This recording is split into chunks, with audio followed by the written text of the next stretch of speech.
दोस्तों, मैं सल्लभ जैन आपका स्वागत करता हूं औरा न्यूज़ के एक फ्रेश एपिसोड में। असली रंग दिखाने लगा बांग्लादेश।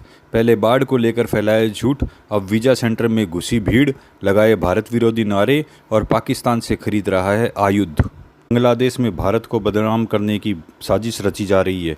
हाल में ही बांग्लादेश में ये अफवाहें फैलाई जा रही है। शेख हसीना की सत्ता से बेदखल होने के बाद बांग्लादेश की राजनीति पूरी तरह पलट गई है। कभी भारत का एक भरोसेमंद दोस्त था देश, दुश्मनों की भाषा बोलने लगा है। कुछ दिनों पहले बांग्लादेश में आई भीषण बाढ़ पर अफवाह फैलाई गई थी। सोशल मीडिया पर प्रचार किया गया था कि भारत ने फरक्का बैराज खोलने की वजह से पूरा बांग्लादेश बाढ़ में समा गया है। अभी ताज़ा खबर आ रही है, भारत का वीज़ा लेने के लिए ढाका में भारतीय वीज़ा सेंटर पर भारतीय विरोधी नारे लगाए गए। स्थिति इतनी बिगड़ गई कि सेंटर के कर्मचारियों को ढाका विदेश मंत्रालय में फ़ोन करना पड़ा।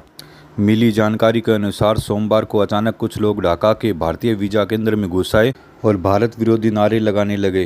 कर्मचारी सारे डर गए और दूतावास ने ढाका के विदेश मंत्रालय को फ़ोन करके इस मामले को बताया। साथ ही दूतावास ने अपनी सुरक्षा की मांग की। इसने बताया है कि लोग यहां पर पासपोर्ट बनवाने आए थे, लेकिन जैसे उन्हें पता चला कि ढाका में भारतीय वीज़ा केंद्र उनके वीज़ा की प्रोसेसिंग में काफ़ी देर लगा रहा है, तो वे उग्र हो गए। उन्होंने भारतीय वीज़ा सेंटर के सामने विरोध करना शुरू कर दिया।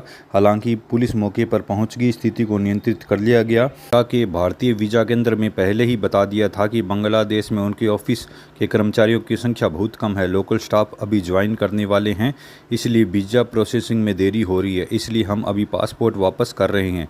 लेकिन जैसे ही फुल कैपेसिटी के साथ काम करना शुरू करेंगे, तो ही लोगों को SMS के जरिए सूचित कर दिया जाएगा। हर साल लाखों बांग्लादेशी भारतीय आते हैं।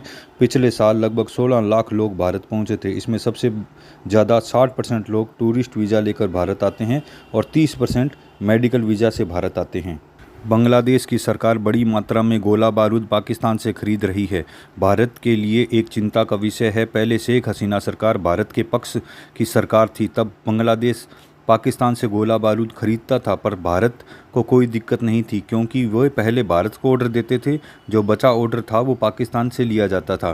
तब भारत की फैक्ट्री इतनी एडवांस नहीं थी कि वह हमारा भी आयुध पूरा कर सके और बांग्लादेश को भी दे पाए। पिछले कई सालों से भारत ही बांग्लादेश के आयुध की पूर्ति कर रहा है, क्योंकि भारत की फैक्ट्रियाँ इतनी समर्थ हो गई हैं कि वो अपना भी आयुध पूरा कर लेती हैं और विश्व को भी एक्सपोर्ट कर रही हैं।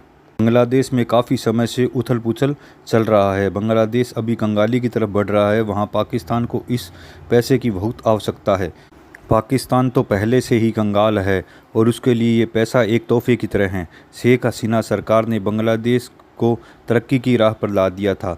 वह विश्व में काफ़ी एक्सपोर्ट कर रहा था, पर जिस देश में कट्टरता बढ़ती है वहाँ कंगाली की तरफ देश बढ़ जाता है। हाँ, इंसानियत खत्म हुई है।